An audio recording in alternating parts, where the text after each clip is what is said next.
Hello and welcome to today's video. This is the first of 3 parts where I take a comprehensive look at my collection of vintage Pan numbered only series. Now, it's been the best part of 4 years since I first started showing these on the channel, and since then, and in that time, I've upgraded copies and I've filled in all the missing gaps that I had, so I've now got a pretty comprehensive and complete run of these, and that's what we'll be having a look at today. So sit back, relax, and let's get to it.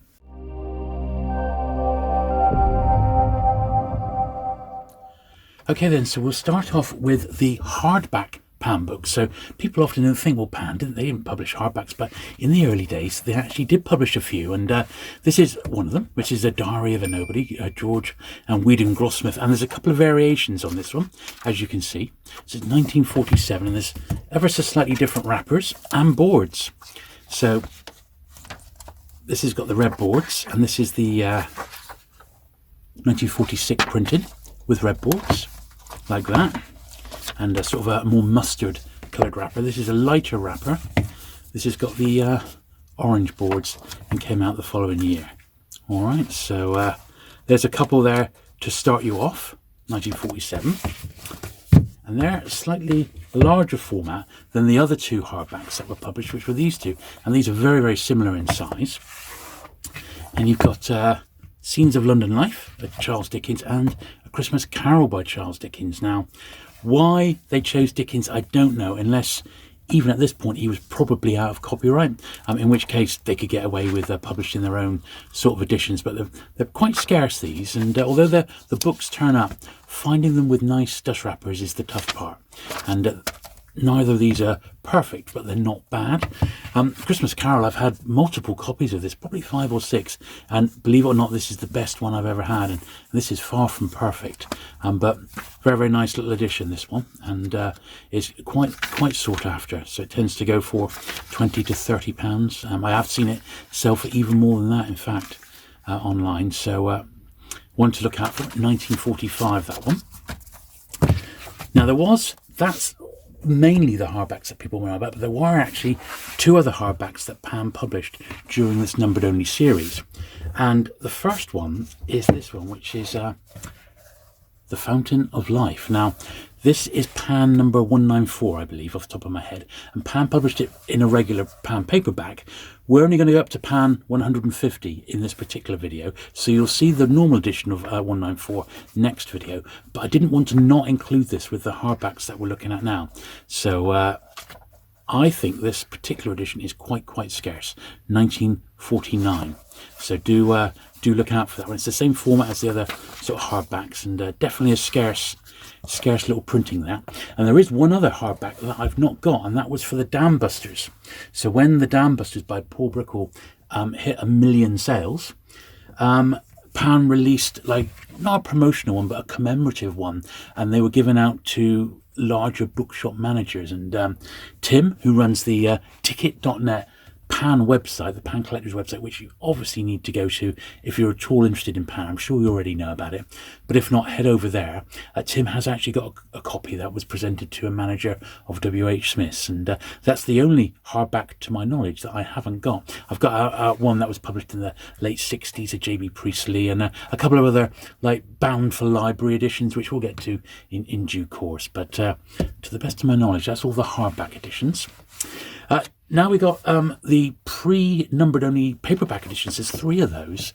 So we got Tales of the Supernatural, which is slightly smaller format than the other 2. We got The Suicide Club and A Sentimental Journey.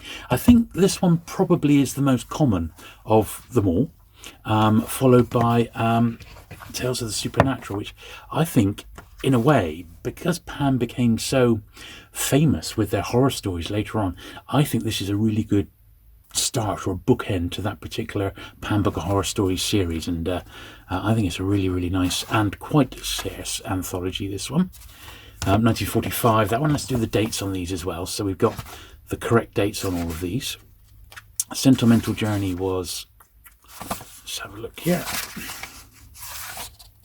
1946, and then The Suicide Club was also 1946.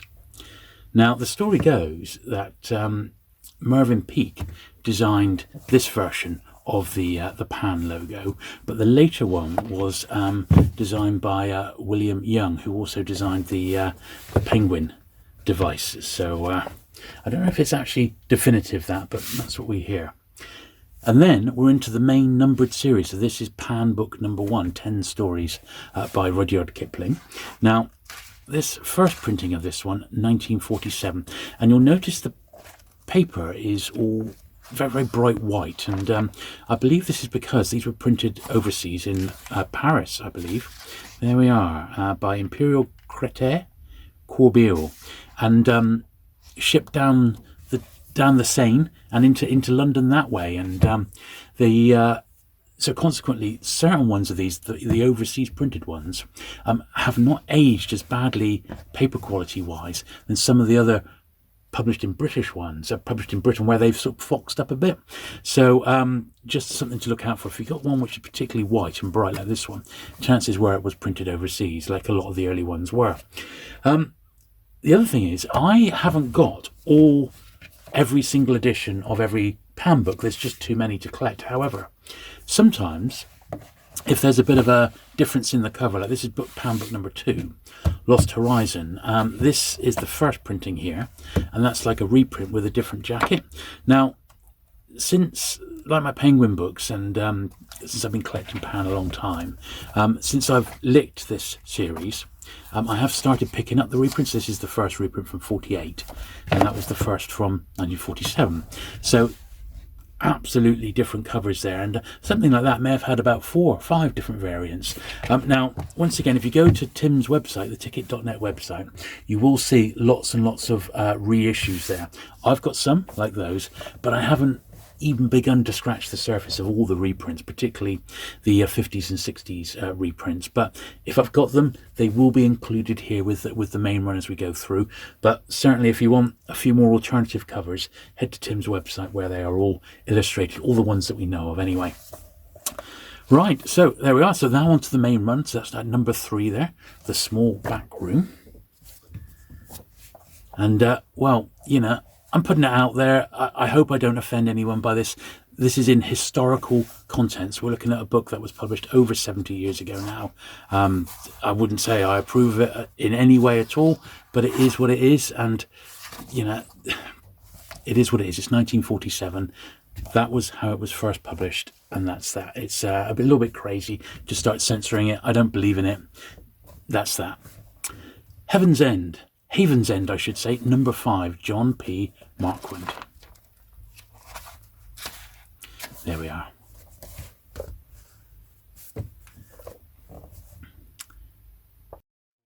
Number 6, George de Moray. So I've been collecting Pan a long time, probably since I was at school. Here's number 7 here.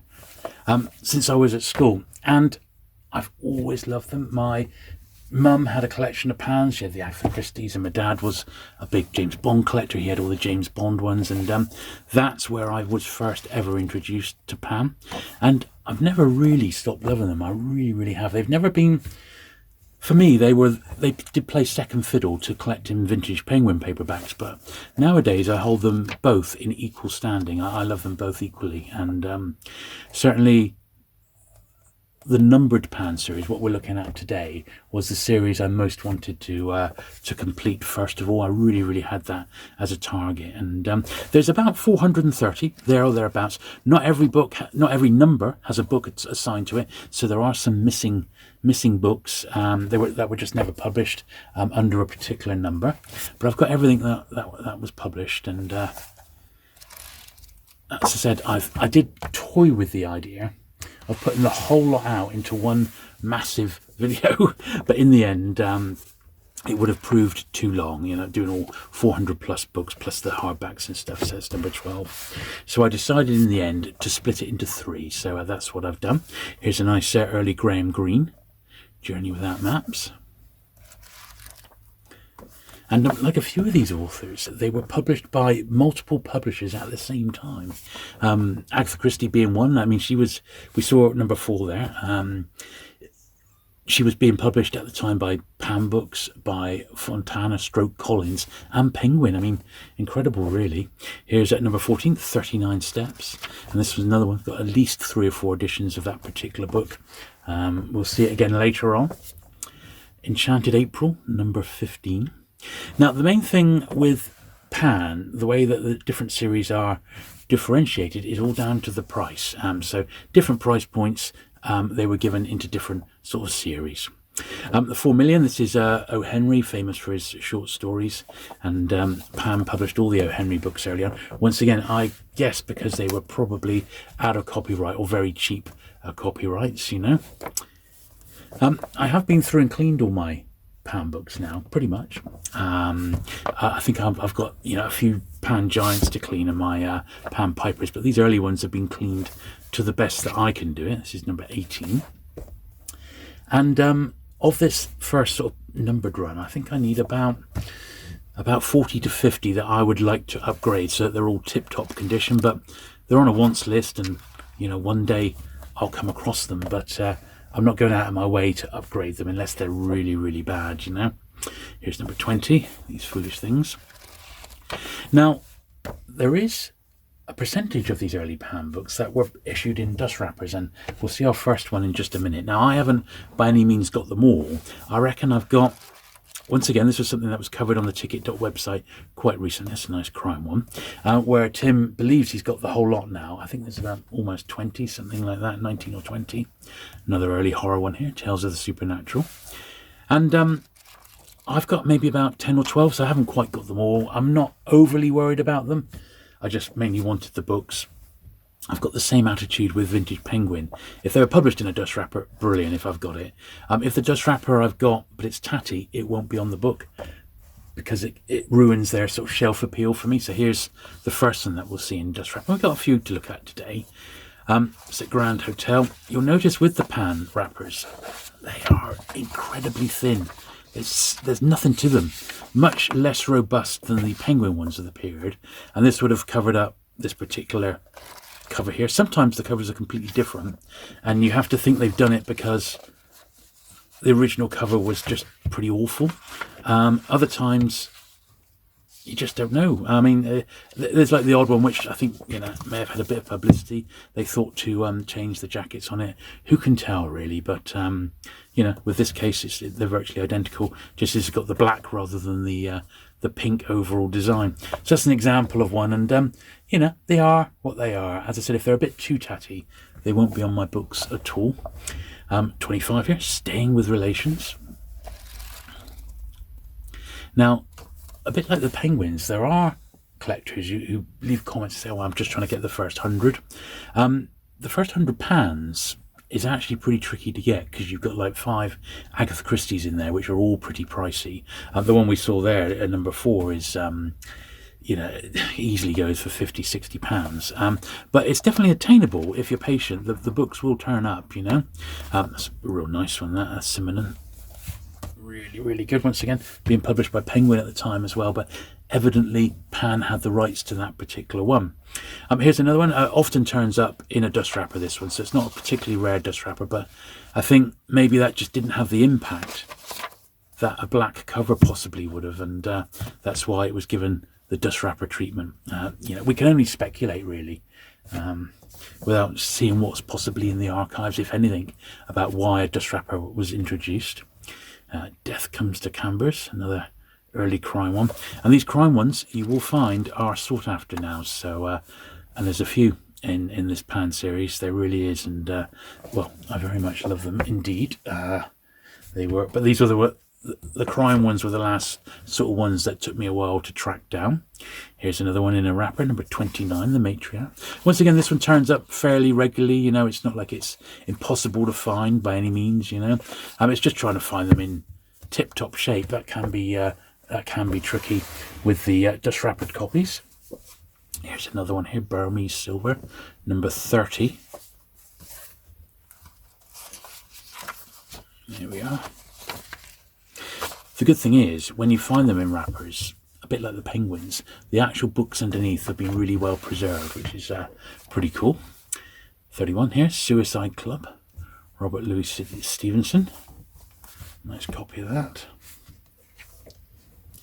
Hot Countries travel book, Alec Wool. Not the greatest of jackets on that one. Trader Horn 36, another one in a dust wrapper. Forward by Goldsworthy. There's the copy underneath, and then the dust wrapper darkening it up and giving it that black appearance. Maybe, I don't know, there's a lot of, later on, a lot of these do have like a black spine.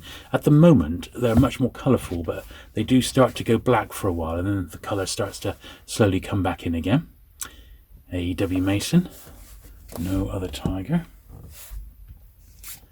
Peter Cheney, first one by him here, The Stars Are Dark. Pan would go on and do a lot of Peter Cheney ones. This one's got the remnants of a dust wrapper here. You can see it's got the back dust wrapper flap, so I think that's probably quite a scarce dust wrapper, that, particularly it being a crime title. There's a reprint of The Stars Are Dark. It's just a later edition. As I said, I've got a few dotted amongst my my numbered only pans. Nothing like what Tim has, you know, where he tries to collect them all. Here we are, the reprint from 1950. But I will definitely collect them if they're ones that I come across and I haven't got them already. I have started saving them now, and the same with my penguins for the better authors that I like, you know. 41 here then, Pilgrim Cottage. First of many Edgar Wallaces that Pan were published, which is The Ringer. 42. Hostages to Fortune. 43.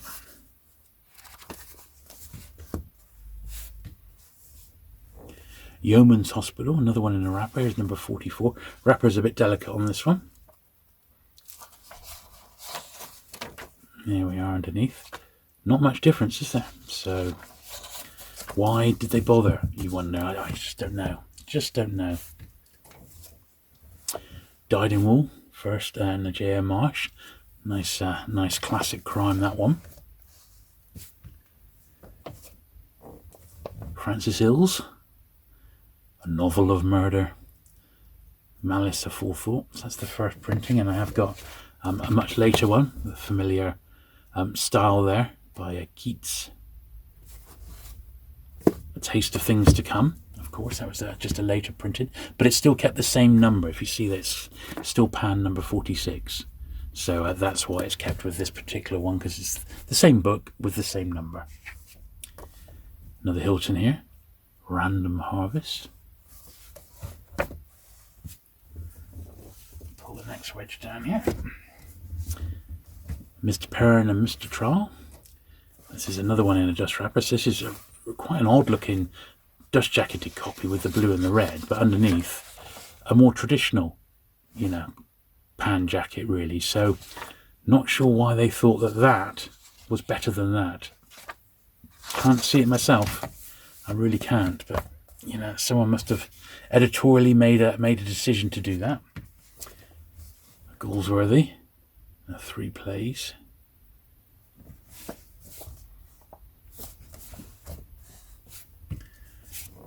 And then Pan number 50, another Rudyard Kipling. And don't forget number 1 was a Rudyard Kipling as well. This is a Mogwai Stories. Mogwai Stories, lovely. A lovely copy of that one. So that's the first 50. Right, cracking on then. With number 51 here, Ordeal. This one's interesting in that it's got a completely matte surface. Now, I took a while to find a decent copy of this one because it's not got any sort of shiny cover. If we compare it to number 50, look at it. Shiny and matte covers. So something happened at the printing press there, or it was printed on the cheap, the first printing of this one. So consequently, it's harder to find in nice nick, that one. So little peculiarities that you would only sort of pick up on if you were going through them a bit like we're doing today, you know. So little things like that to keep an eye out for. Here's 52 here. A Freeman Wills Croft. Hogsback Mystery. Inspector French. Good stuff.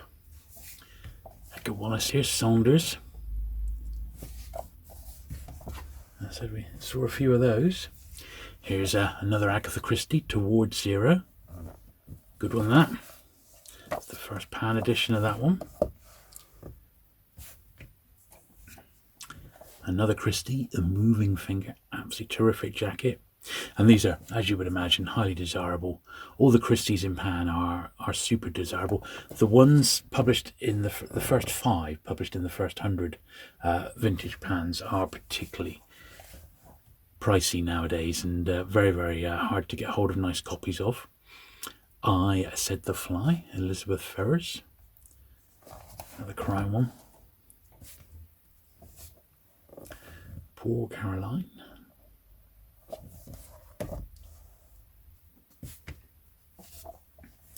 Six Mrs. Greens.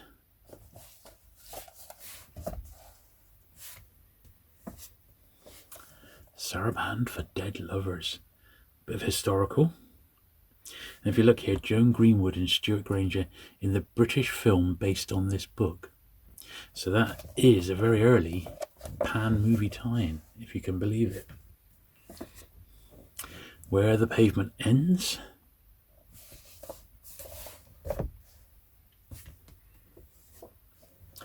The Corinthian. A Regency Romance.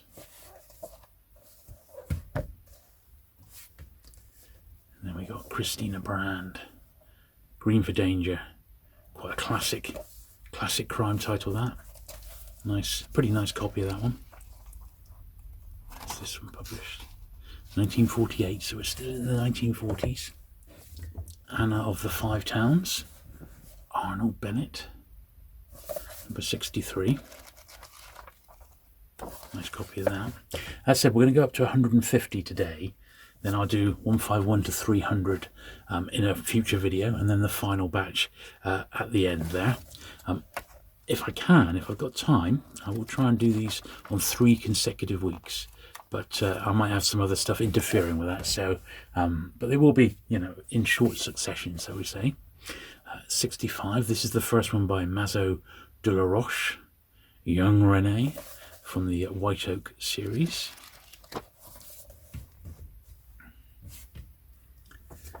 This is the first Leslie Charteris we've seen, so a famous Saint book, The Saint in New York. I believe this is a few short stories put into one. I think. Let's just double check. No, it doesn't say so.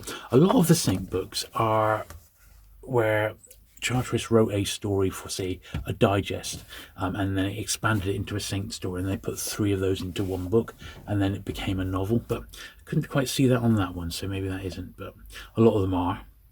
A Deed Without a Name, number 67.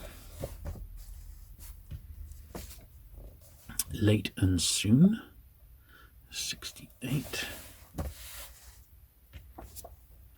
Cluny Brown.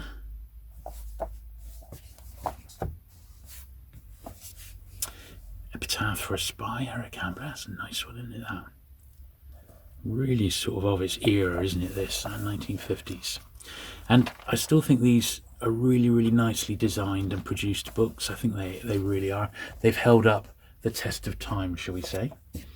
Another one with a dust wrapper, Cabbages and Kings. This is O. Henry, who did all the short stories, and they're really good. I mean, he was a master short story writer.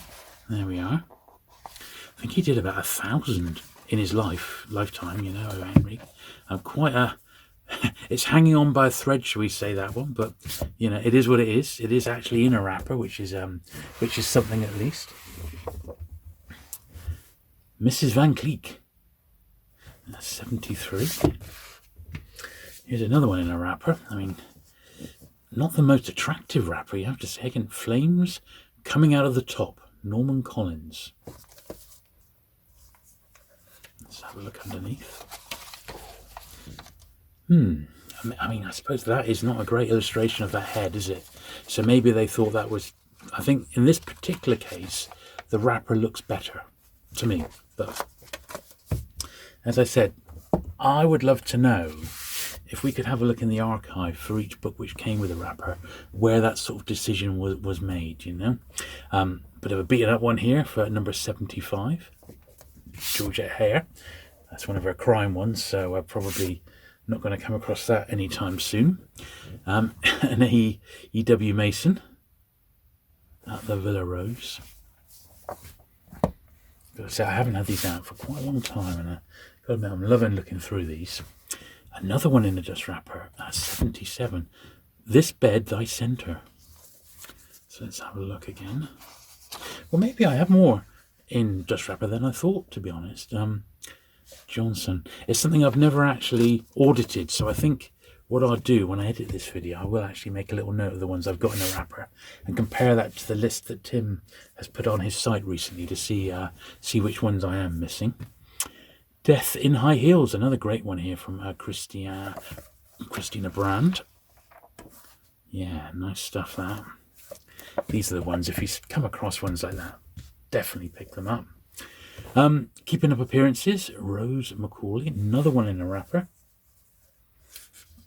Let's have a look here. There we are. So, that or that. I think I prefer that rather than the wrapper illustration. Once again, very, very fragile, so they are what they are. Laura, the famous novel of murder. Oh dear. Antidote to Venom, another great one, a classic crime. Look at that syringe jacket there, covered by Pollock. Good stuff. I wouldn't mind a better one of this. I'm sure it's on my upgrade list already, number 81. But there it is, bit of classic crime there. Dumb Witness, another one of the 5 in the first 100 by Agatha Christie. And I've actually got 3 editions of this one, all with the same number. So that's the first. That's like a later edition there. I've got a later one again. So we've got 3 versions of the same book, and that can be, that's how sometimes when you collect Pan books, that's how it can be. You can have multiples of the same book, and it just adds to the fun, doesn't it, really? I haven't got many where I've got multiples like that, but that was one of them. And it is Christie, who I love, so there you go. Number 83, G.B. Stern, The Back Seat. Under Capricorn. This is another one which is a film tie-in. Michael Wilding and Ingrid Bergman in the British film based on this novel. So once again, a bit of an early movie tie-in, which is cool. Under Capricorn. Another Kipling here again, Humorous Tales, number 85. The Earth is Flat. England There, England. One on my upgrade list, as you can see. It's a bit beaten up, but can I have a more mint? The Middle Watch, Ian Hay. And Stephen King Hall. Action for Slander, Mary Borden. This is number 90. Pomfret Towers, Angela Thurkel, 91. Hilton again, so well remembered. Zane Grey, this is number 93. So this is the first, which I am looking for a better copy of. This is the reprint. It's just got a later edition, but the same number. Really, really good Western, this. I don't read a lot of Westerns, but that was particularly good. I really did. It's all about setting up the telegram service across America. Absolutely, really, really great. That was 94 then. A.W. Mason, The Winding Star, a novel of adventure in Morocco, of all places. 94. Wentworth, Patricia Wentworth, The Clock Strikes 12. A Miss Silver detective story. Absolute classic, this one. A real great book. Number 96. Fiesta by Ernest Hemingway. This is the original Pan edition of this, and it's an absolute classic. Really nice copy of this one as well. It's quite common. I've had loads of these through my hands, and this was by far the best condition one. It's a really, really good read. It's all about bullfighting and Hemingway's fascination with the actual matadors, and he's sort of fascinated but equally repulsed at the same time. So it's a great read. Problem of the Wire Cage, another classic crime title here. A Dr. Fell detective story, John Dixon Carr. Early one by him. Mazur de la Roche again, which is White Oak Heritage. Seen a few of those now. 99 is Question of Proof. Another novel of detection. Nicholas Blake. Oh, look at that. It looks like he's been shot in the back, doesn't it? Oh dear. And then the 100th vintage pan was this one, The Lost World, which once again had at least 3 different jackets, but they're all a variation on a theme. And that is the first one there by Sir Arthur Conan Doyle. And what a great, great cover that is, isn't it? Absolutely lovely stuff. So now we've got Man Trap, a novel of the Canadian wilds by Sinclair Lewis. This is 101. The Hour of the Angel, 102. Climbing novel, of course, as you can see. Still in the 1940s, not 1949. Charteris again, The Avenging Saint, Knight Templar. Another great saint book. And then the next one as well, 104, is The Saint versus Scotland Yard, which was first published as The Holy Terror. Starting to see the Saint logo there now as well. Because don't forget, the other Saint books being published were by Hodder at this point. They were also publishing some Leslie Charteris. Nice copy of this, a Georgette Hare again, Blunt Instrument, number 105. Nice white pages on that one. Sadly, they haven't all aged quite as well in my collection. A Conan Doyle now, Adventures of Gerard, 106.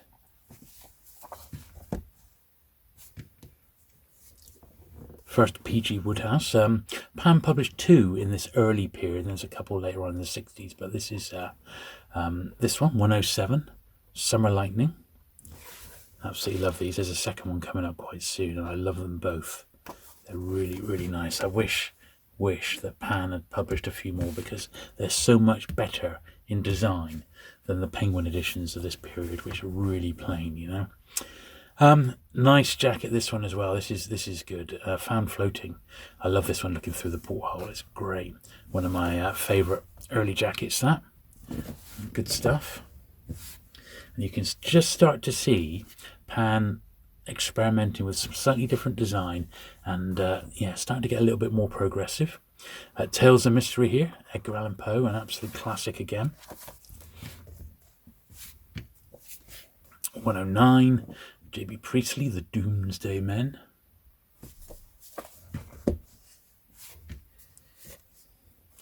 Another crime one, 111. There's Trouble Brewing. As I said, if there's a number missing, it's because it was never published. All the missing numbers, and there are a few, are on the ticket.net website. Here we are. Here's the second one, which is a Thank You, Jeeves. Another great, great one. They make a really good pair of those. I just love the 2 early Woodhouses that were published. L.A.G. Strong, The Director, a novel of the film world. There we are. How cool is that? Eric Hamler, The Mark of Demetrios. It is a famous thriller. Great one, that. Like the map cover. Good stuff. Edgar Wallace again, 115, The Clue of the Silver Key.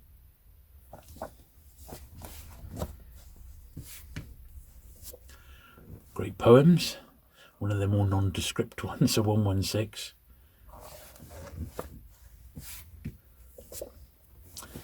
Ballerina, the famous novel apparently, Lady Eleanor Smith, 117. Slide them over there. Green Apple Harvest, this is 118. This is more akin to an early pan, an early great pan. You agree? The Hollow, 119. This is the first pan edition of that one. Hercule Poirot. It definitely had reprints, but that's the only one I've got of that particular Christie. This one I've got 2 copies of. So we've got Green Hell. That's the first print in there, I believe. And then this is the a reprint, so good stuff. Pretty sure this is the first.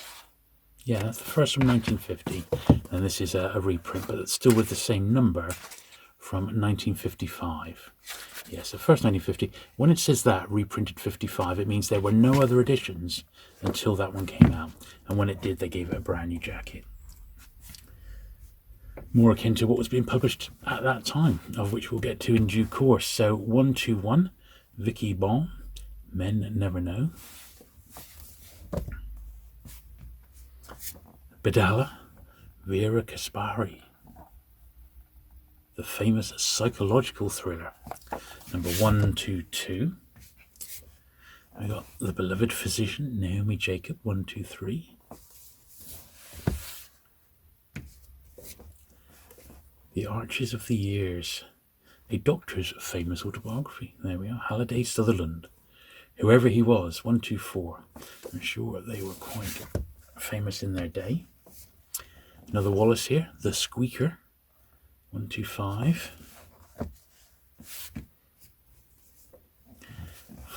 The Flying Carpet, 126.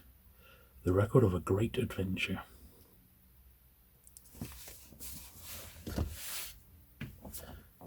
J.B. Priestley, Going Up, 127. As I say, going up in the elevator rather in the lift. Nice copy of that one. This is a favourite of mine, a real classic crime again, Anthony Berkeley, The Poisoned Chocolates Case.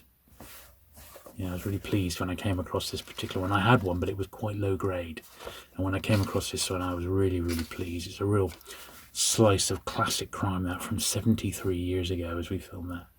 What a beauty. Oh, it's good stuff. A forgotten gem. The Crew of the Anaconda, A.J. McDonnell, 129. A Secret Service thriller. And we'll see a few of those as we go along. John Buckham, Prester John, another one of his famous ones. Waterfront, John Brophy, a scene from the British film based on the novel. So once again, an early movie tie-in. The Corn is Green, with two of the plays. Emlyn Williams, Come and Be Killed, a novel of a murderess, Shelley Smith, 133. Good stuff. Bow Brocade, Baroness Orski, historical romance, that one. Obviously the author of Beau Jest, that was 134. Rose Anstey, 136. Ronald Fraser. Down the Garden Path, Beverly Nichols. A nice cover on that one, a bureau cover. Song of Bernadette, 137. Pretty nice copy of that one. The second Maigret we've seen here today, Georges Simenon, Maigret to the Rescue, 138. Really, really nice, the early Maigrets, really like those. A Peter Cheney, Sorry You've Been Troubled. Quite tough to find these particular ones in nice condition. Edgar Wallace now, 140. The Joker. Another one here, The Crimson Circle, 141 by Edgar Wallace. Probably his most famous one, The Four Just Men. I got two different editions, ever so slightly different. This is the 1 and 6 one, so I imagine this is the first printing, yeah, from 1950. So that's the first. And we got this one, which was 2 shillings. And this was the first reprint from 1953. So not a lot of difference, just a little bit of difference between the two jackets. 143, Rhys Davis, The Black Venus. Sailing Alone Around the World, Joshua Slocum, 144. The introduction by Arthur Ransom. Wow, that's pretty cool, isn't it? The Death Ships, B Travern, I should say.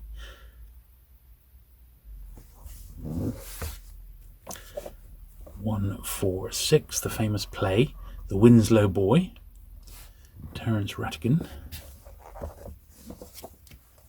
Another Saint one, 147, The Saint Intervenes, Charteris.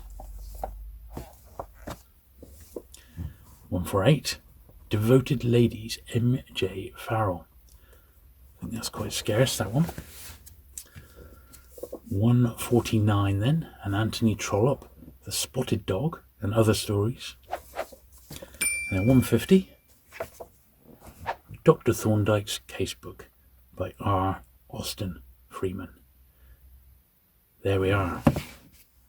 So there you go. I hope you've enjoyed this first of 3 looks through the vintage numbered only Pan vintage paperback series. I think they are absolutely fantastic. Brilliant fun to collect. Not an easy set to collect, but definitely attainable with a bit of patience. It certainly took me a few years, but I got there in the end. If you have enjoyed this video, do please give it that thumbs up. Do please hit the subscribe button if you've not already for regular vintage paperback content. And I look forward to seeing you again very soon. Bye.